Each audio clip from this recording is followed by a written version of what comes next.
How you doing?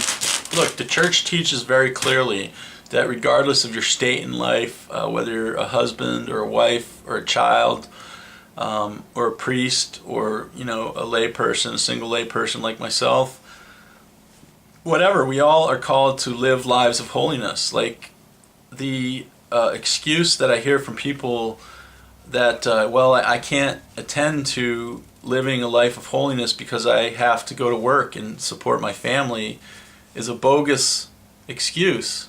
Like, you're supposed to, in your job, you're supposed to be serving the truth, who is Jesus Christ. And the truth is that if you make the statement that, I can't serve God because I have to work and make a living for my family, then what you have actually said is you have denied your Christian discipleship.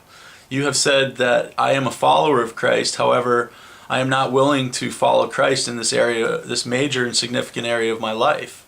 And there is legitimate work that can be done in the world that can be a part of Christian discipleship. But what we need here in Brevard County is a better understanding, better catechesis, and our bishop in Orlando is not giving that to us. He's not here with boots on the ground, man. He's not leading like the shepherds are supposed to be. They're supposed to be out in the field with the flocks, man, keeping the vigil, keeping the night watch, and he's not doing it. You're not getting the food that is necessary for your salvation to grow closer to Jesus Christ. You're not getting it, and I'm here to deliver it to you because no one's doing it, and the Lord has given me the capacity and the ability to do it and place the calling on my life more significantly.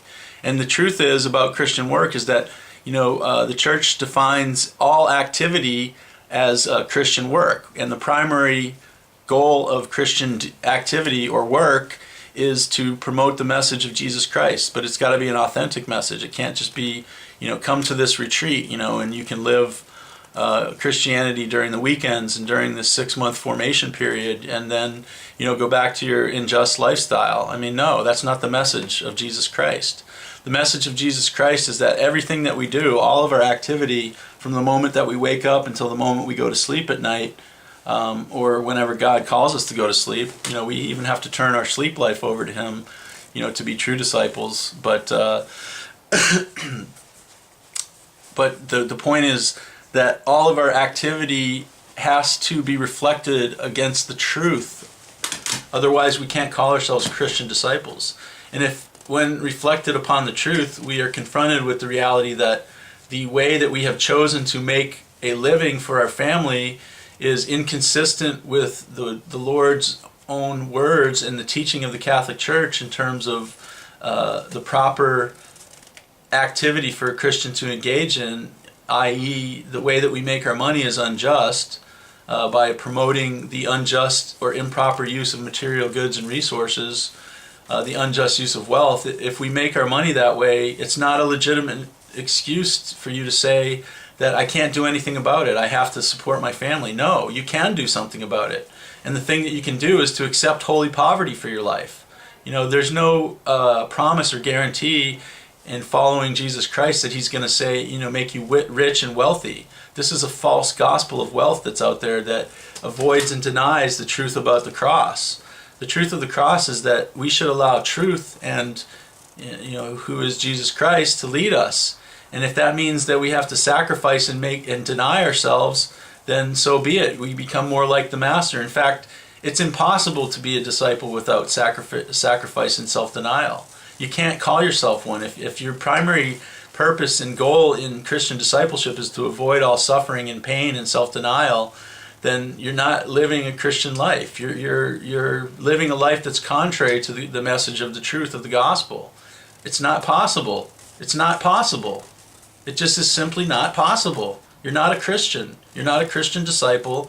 You're spreading a false message. You're infecting the Christian community with false doctrine.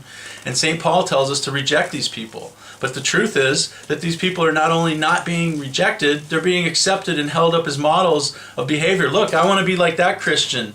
He is unjust. They don't know that, perhaps, but look at him. He's wealthy and rich, and he still goes to church and is happy and fat. And, not fat necessarily physically, but, fat in terms of spiritual, filled up with pride pride of life, and look at how self-important I am, and look at how much money I am, and look, I still worship Jesus and go to adoration and do all these things that are meaningless when you're not living a life which is truly in conformity with the truth about Christian discipleship, which is the cross.